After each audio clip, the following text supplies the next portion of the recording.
We are creating a platform for those who are curious, one that tells the story from the artist's perspective. Moments in time captured from the innovators who are reshaping dance, music, theater, and the visual arts. This is the Working Artist Project.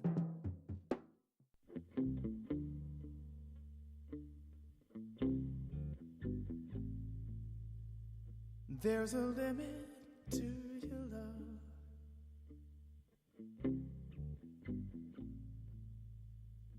Like a waterfall in slow motion, like a map with no ocean.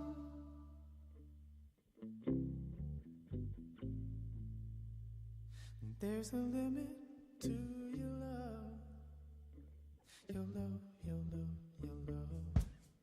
Creativity is like being able to realize your nature, something about human nature, like with what you're doing. It's a genuine act of making something for the sake of making that thing and enjoying it and being involved with it and having your mind being completely focused on it and being a part of it. I think, you can do it through any medium. It's not just art. It's not just people that are artists, it's people that do other things for humanity as well. Like, let's say Martin Luther King Jr. I mean, that's why that's why I say aspiring. Right? Okay. Personally for me, right? But like, somebody like that, or you think about like a Miles Davis or Jimi Hendrix or something like that, and you think about like these people who are just like channeling something, but they were doing it selflessly too, because they were making it accessible and available to other people for like, for the sake of, creating a deeper human experience, something that can bring us together.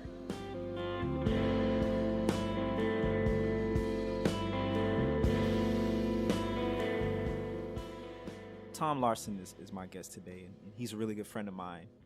And at the beginning of the episode, you heard him singing, you heard him playing guitar, you also heard him say a little bit about what he thinks about creativity. And honestly, I think he is one of the few people that are super creatives. And on top of that, he's also super spiritual. And today, we're going to give you what your soul needs. Today, we're going to feed your soul. So sit back, relax, and enjoy the show.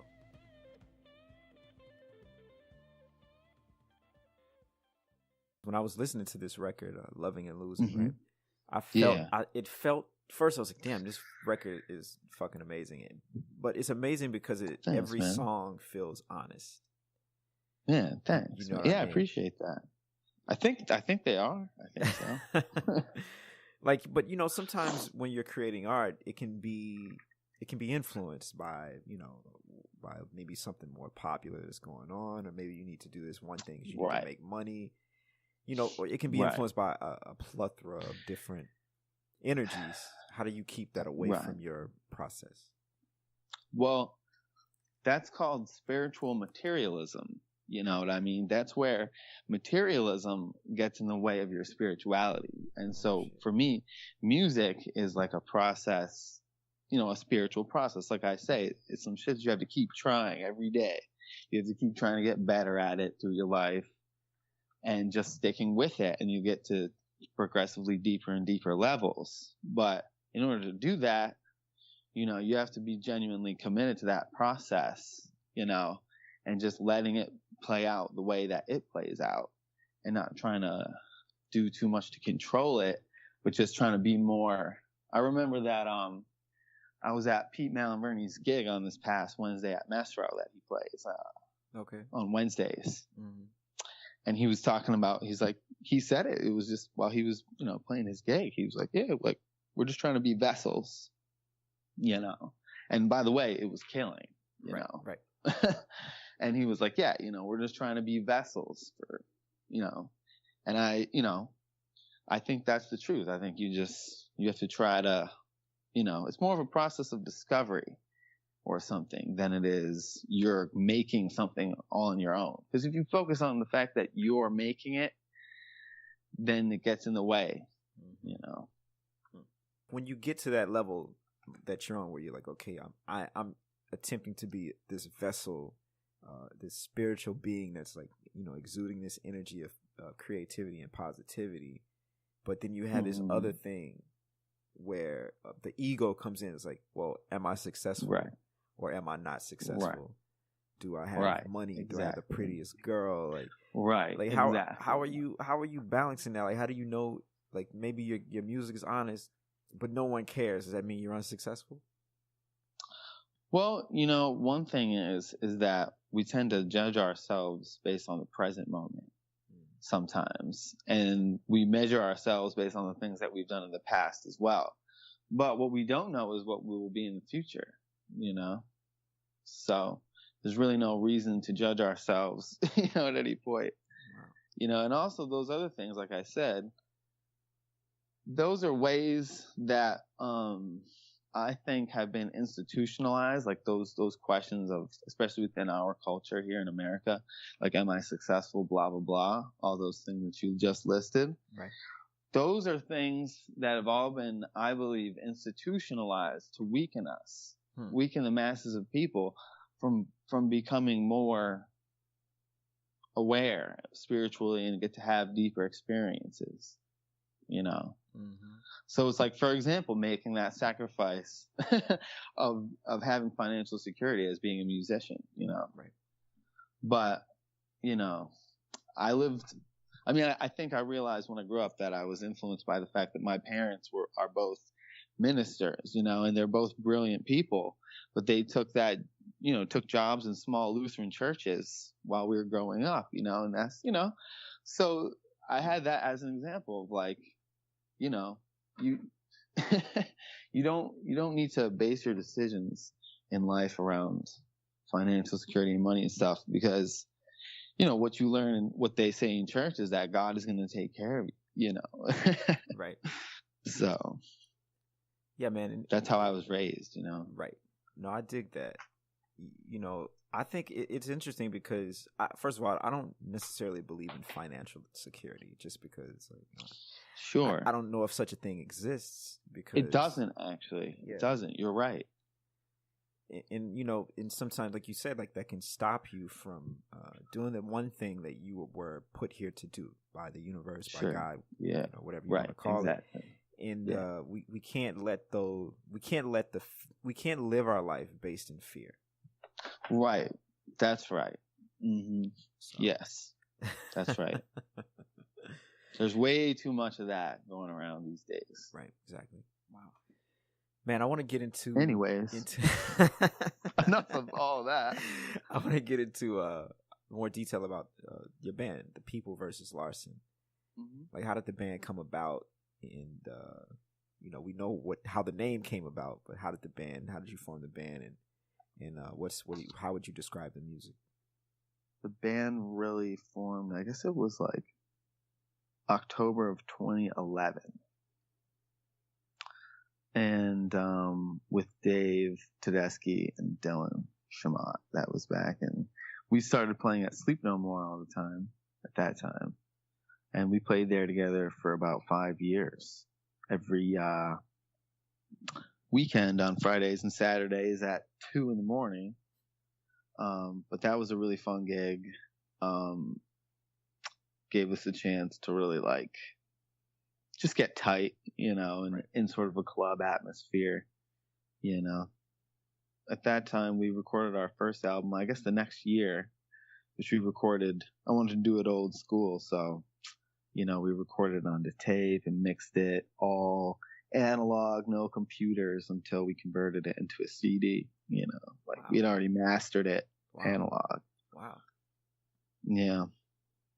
It was tricky, man. That was tricky because you have to do it all very quickly because, you know, if you're in an analog studio, you have to also pay a technical engineer to be there to just make sure all the gear works, you know. Right, of course. And then 3 years later, well, I guess a few years later is when we tracked Loving Losing, most of it. And then over the next few years, we were working on it, and we finally released it in early 2016. Now, that's your most recent release, Loving Losing, right? Yeah. Yeah. Mm-hmm. How about we play Loving Losing? Yeah, let's do it. I see your face, darling, and I can hear you call my name. You're lying on a bed of flowers,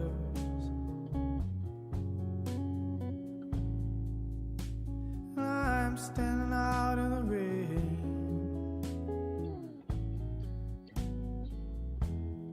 Loving, losing. Somebody tell me why.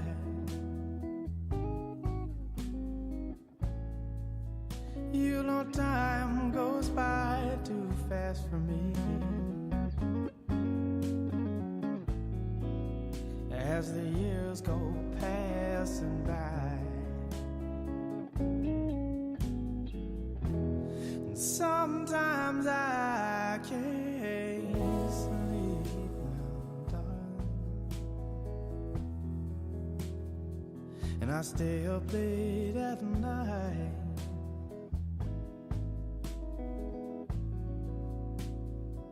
And I speak to my memory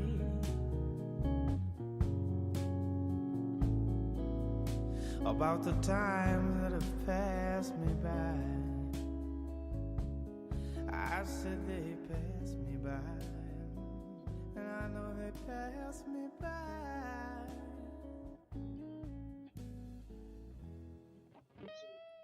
What inspired that song, man, or who? You know what I think the interesting thing is, man? I think that when I write a song, like, and I think that it's true for this song, is that I think the purpose is not to make it about your personal story, actually. Like, the purpose is actually to make it about anyone's story. You know what I'm saying?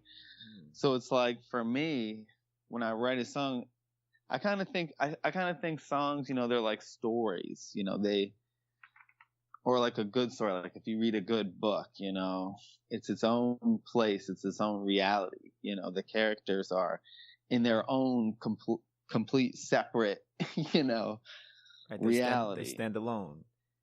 Yeah. And so when that's the case, then with the music, with the detail of the music and the sound of it is how you construct that world and, you know, create that suspension of disbelief for the listener when they're listening to it. That's what I try to do with a recorded song, you know. Okay, that's interesting, man. I've never had anybody, you know, usually musicians are like, yeah, this was about Shelly and she really, you know. Yeah, but I don't see, it's just like, I mean, I think that, you know, some people can be interested, you know, in that, you know, when they listen to it. But I don't know. I find it to be ultimately sort of like a vanity, because it's just like, man, like, you know, music is about providing a service for other people.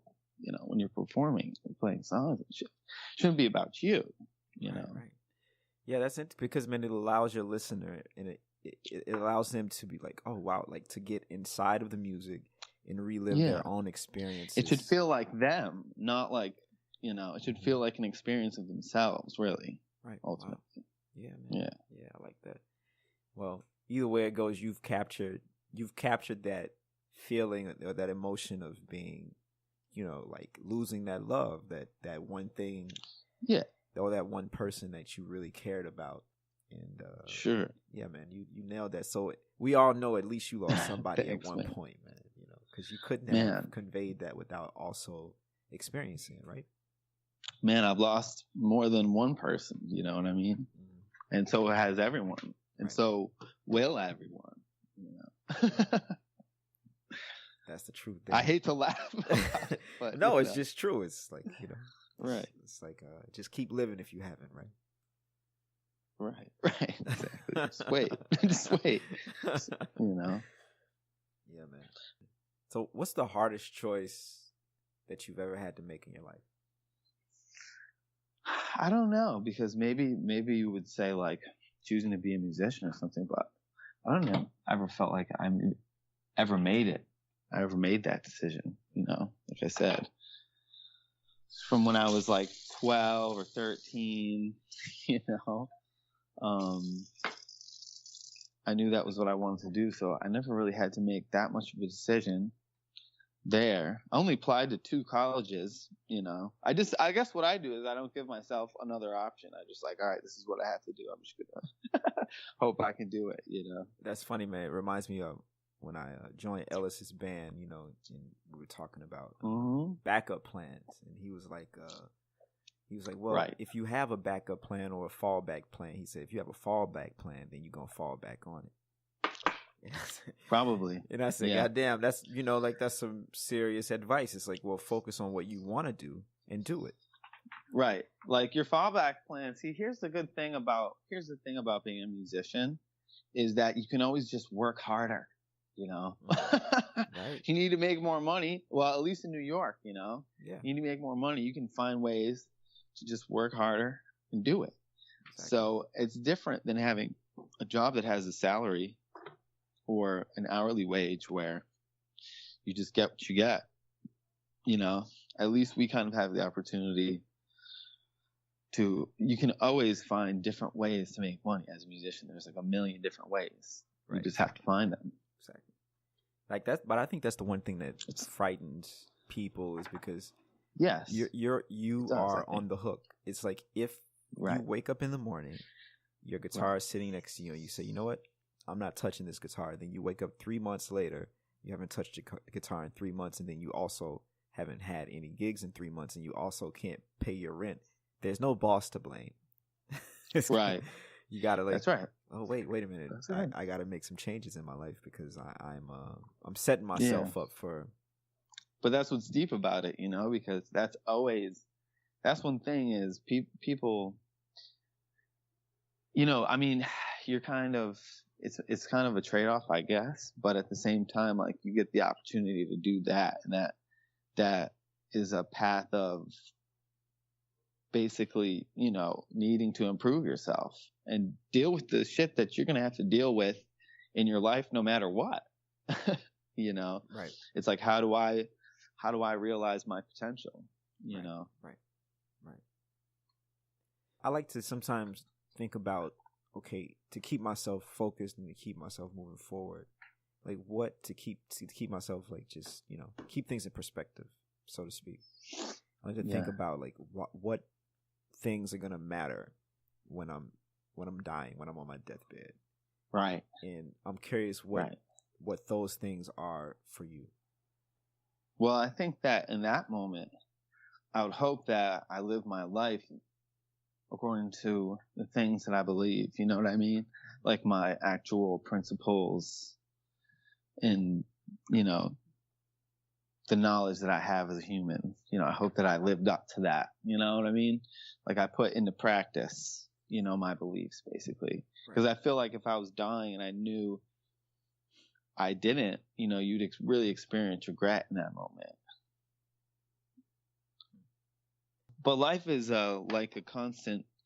People see if you check out, because I've really checked out Buddhism. I've read a lot of Buddhist philosophy, and they have this thing called like the Tibetan Book of the Dead, right? And this is about what happens to you when you die, right? Okay. Like it basically has a whole description about what you're experiencing after you die, right? So it's kind of crazy. But the thing is what the deeper message is that is really how you live your life, because you're constantly changing and you're constantly morphing into something new, you know? So I would just say that about, you know, that whole thing about death and such. You know? Right. No, man, that's deep, man. What does it say exactly? Do you remember? What does what say? The Tibetan Book of the Dead? Yeah. Oh, well, it says basically like, so this book is written so that the relatives can read it over the person that has just passed away. Okay. Right. And it's so that, because they believe that the spirit kind of leaves a little bit slowly. So, they think that, like, the first thing that you experience is like seeing everybody crying, over so what they try to do is have it, not have people being so sad and crying, but they're just kind of like reciting a lot of the teachings and stuff like that, like that they've had, telling the spirit to remember, all the different teachings that it's received and what have you. But then, I guess there's this interluminescence kind of thing, which is like, the ultimate, unity that underpins all reality, I guess, and then the person has the choice to enter into it, but apparently they believe that most people are afraid at that point, and they begin to see, what becomes form, like color and lights and stuff like that. And usually if they're afraid, they are attracted to the colors and the lights and so forth. And then those manifest ultimately into, reality, and then the person is reborn into another human life, Okay. So they call that the bardo state, where you're like traveling through this. And there's all kinds of like nightmarish things that happen as well.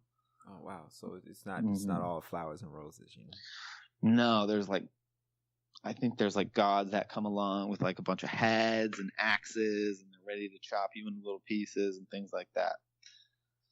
So. Wow. That's great. I remember some things from college that weren't related to music, actually. Yeah, man. So, we're coming to an end here, and I like to give everybody an opportunity to talk about the 3 things that they're most thankful for. So what are those 3 things for you? I would probably just have to say my friends, that I've like met in my life, and then like my family, like my nucleus, like my inner nucleus, my family. And then I would have to say music, because it's the thing that has ultimately, like, even all those things about Buddhism and stuff like that I was just talking about. Like, I don't even think I would have gotten into it if it wasn't for music, Right. Wow. Oh man, let me not forget, because I want to give you an opportunity to plug anything that you got going on in the city, or anything you have going on anywhere. Oh yeah. Well, next Thursday, I'm playing at Rockwood at midnight, Rockwood 1, playing a duo show with Diego Ramirez, who's a really great drummer. And I'm going to be playing some songs that I've written that I haven't recorded yet. I started using my loop pedal on my gigs over the past 3 or 4 months. I've been experimenting with that. So I also play a solo gig on Sundays at this place called the LIC Beer Project, which they make fantastic beer. It's in Long Island City. I'm there Sundays at 4.